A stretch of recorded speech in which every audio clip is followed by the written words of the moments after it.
Le tourisme culturel. Quel type de tourisme faut-il présenter quand on doit parler du tourisme culturel? Parce que toute forme de tourisme est culturelle. Donc, même quand on parle du balnéaire, ça change d'un pays à un autre. Les services dans un hôtel, ça change aussi.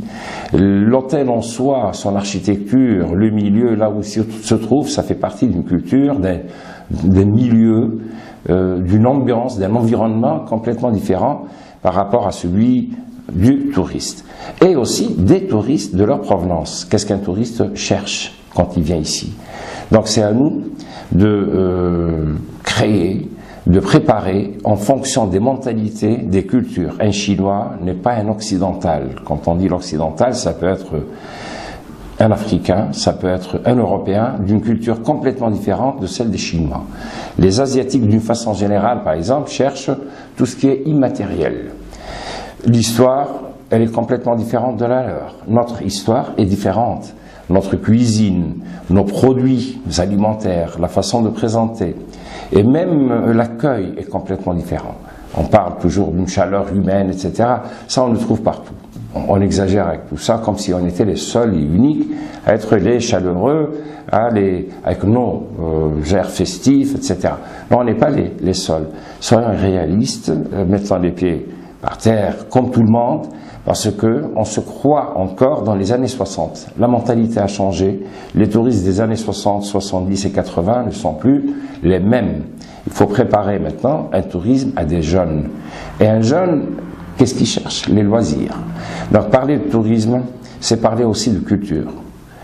Mon souhait, comme le souhait de tant d'autres connaisseurs du domaine et touristique et culturel, à ce qu'il y ait un ministère ou un organisme qui s'occupe à la fois et du tourisme et de la culture. Parce que c'est tellement lié le domaine culturel au domaine touristique. Quand on parle du théâtre de Carthage, même pour les Tunisiens, quand on parle d'un tourisme culturel local ou des spectacles, donc on sent que c'est le ministère de la Culture qui organise. Et on trouve par la suite dans les pancartes, dans les publicités, etc., une présence de l'Office du tourisme, du ministère du tourisme. Alors, ce sont deux secteurs qui se complètent. Donc, il ne faut pas les scinder l'un de l'autre. Donc, c'est une combinaison qui s'impose, tourisme et culture ensemble. Et le tourisme culturel, d'une façon générale, la Tunisie a commencé avant même l'installation du protectorat français avec un tourisme culturel. Nous avons les récits des voyageurs qui nous parlaient par exemple que des sites archéologiques, du mode de vie. Donc il y a un côté anthropologique, archéologique, historique. Ils nous ont laissé des témoignages importants. Donc c'était les premiers touristes.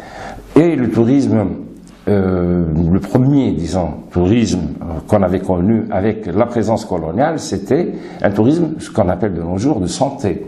Mais il était à la fois et de santé et culturel, mais aussi écologique, et c'est très important. On oublie que le premier hôtel qui a été construit en Tunisie était à Indra, que les gens ne connaissent pas.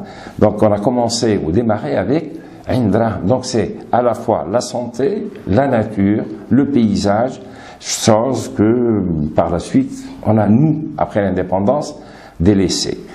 Il y avait un autre type de tourisme qu'on devrait remettre en exergue, parce qu'on l'a complètement omis, c'est le tourisme religieux. Il y avait des groupes qui se déplaçaient en pèlerinage, donc sur les traces des saints martyrs d'Afrique, des pères de l'Église, commençant par Carthage. Il y avait un tourisme archéologique pur, c'est-à-dire on organisait des campagnes de fouilles, mais en présence de visiteurs, ça aussi, il faut y penser. Et ça intéresse surtout les Britanniques et donc le tourisme culturel. La Tunisie en a connu dans les années 60 et 70. On parle toujours de tourisme de masse, mais quand on voit les visiteurs au musée du Bardo, au site de Douga, au site de Kérouan, parce qu'on parle maintenant des sites qui font partie ou sont sur la liste de l'UNESCO, du patrimoine universel. Donc c'est grâce au tourisme qu'on a donné cette renommée Ah, maintenant, c'est les écrits. On pense beaucoup aux écrits, aux publications, aux guides papier. Non, il faut qu'il y ait d'abord des guides multilingues et exploiter les nouvelles technologies d'information, de communication, etc. et plein d'images. Parce que la jeunesse a une culture, ils sont plutôt des pictovores, hein, des gens qui aiment l'image. Et c'est plus des bibliovores, ils n'ont plus, maintenant c'est plutôt des pictophages carrément, parce que c'est l'image qui attire le plus. Hein. Voilà. Donc à une jeunesse qui est capable de visiter, c'est-à-dire de voir des centaines de photos plutôt que de lire un petit paragraphe. Donc arrêtons avec les publications. Il faut qu'il y ait, mais pas comme avant. Il faut comprendre que la jeunesse n'aime plus l'histoire racontée comme avant, c'est-à-dire l'histoire des événements. Introduire un côté anthropologique dans notre culture, dans notre histoire, mettre en valeur tout ça parce que ça fait partie aussi d'un mode de vie. Et à l'ancienne, mais en même temps, parfois, on remarque une survivance, une pérennité des croyances, des comportements sociaux. Culturel, c'est un tout. C'est la pierre, c'est le récit et l'histoire, c'est aussi ce qu'on met dans son ventre et ce que l'on porte, bien sûr, l'immatériel, et les quelques histoires aussi. Et avec des belles images, pour faire un bon lancement. Celui-ci, donc ceci dit, donc c'est pas la tâche seulement aux officiels. Maintenant, il faut que les communautés locales s'intéressent davantage et essaient de mettre en valeur ce legs. C'est à eux, donc aux gens des lieux, à mettre en valeur ce qu'ils ont hérité. Donc, malheureusement, vous trouvez des écoles à côté d'un site archéologique et les enseignants ne portent même pas leurs étudiants, leurs élèves en visite à des sites. Ça, j'en connais à ce là. Donc, ce sont on parle beaucoup de centres d'accueil ou de structures d'accueil qui se limite à une buvette et des toilettes, souvent sales, sans le centre de médiation. Quand on va dans d'autres pays, on voit qu'il y a quelques pierres, mais avec un centre de médiation qui rajoute de la valeur. Faut-il aussi, toi qui es un homme de théâtre, impliquer les opérateurs. J'en ai vu en Allemagne, il y en a en France, c'est-à-dire des gens du théâtre qui se spécialisent dans la présentation de l'histoire à leur façon, en donnant bien sûr des informations, il y a toujours le côté rigueur scientifique, mais présentées d'une manière un peu différente. Animer, c'est animer les sites, ça manque. Donc la façon de présenter avec un langage, une vulgarisation, un langage accessible à tous, compréhensible, sans utiliser de dates, de noms en latin, de noms en grec, de je ne sais pas quoi. Il faut faciliter la chose. Voyager autrement, c'est des gîtes, des maisons d'hôtes. J'aime pas le terme tourisme de masse parce que le tourisme, c'est le tourisme. Ça donne une connotation un peu péjorative et presque une dégradation, un classement assez négatif à des touristes qui sont des touristes comme tous les autres. Parce que quand on parle du tourisme de masse, c'est grâce à ce tourisme-là que le tourisme s'était développé en Tunisie. Voyager autrement, il faut diversifier, oui, mais rien abandonner de l'acquis, parce qu'il faut le maintenir, ce tourisme dit de masse, et en même temps trouver ou chercher d'autres types de tourisme, un tourisme alternatif. Les randonneurs ne passent pas une nuit dans un petit coin du nord-ouest ou du centre du pays, mais ils vont passer la journée, mais ils sont considérés comme des visiteurs, donc des touristes. Voilà pourquoi il faut diversifier, enrichir par des nouveaux produits, sans abandonner les types de tourisme classiques. Et là, on ne parle pas vraiment du tourisme, on parle de forme d'hébergement. Parce que quand on parle des gîtes, et c'est la confusion entre l'hôtellerie et le tourisme. Parce qu'une maison d'hôte, ça ne concerne pas les touristes. Donc ça peut être un passager quelconque qui va passer une nuitée, 2 ou 3 nuits, mais il est hôte de quelqu'un d'une région. Donc ce qu'il faut peut-être développer dans certaines régions, c'est le tourisme chez l'habitant. Chose que on avait remarqué par exemple à un certain moment, avant les problèmes qu'avait connus la Libye, dans l'extrême sud-ouest de la Libye, des gens qui passaient des nuitées chez les habitants. Ça aussi, il faut préparer les chiffres officiels, nous parlent toujours des nuitées. En France, on ne parle jamais, en Europe d'une façon générale, de nuitées. On parle de visiteurs au Louvre, au musée je ne sais pas quoi. Avant-hier, je lisais un article sur les visiteurs du musée des bandes dessinées de Mantova. Ça dépasse comme chiffre les visiteurs du Bardo en 3 années. L'exemple de la cathédrale, là c'est un monument, c'est pas le site de Carthage.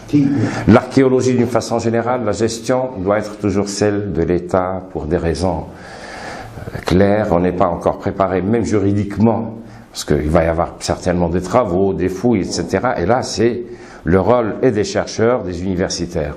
La gestion des espaces, par contre, oui. Il faut qu'il y ait une gestion, il faut impliquer les privés.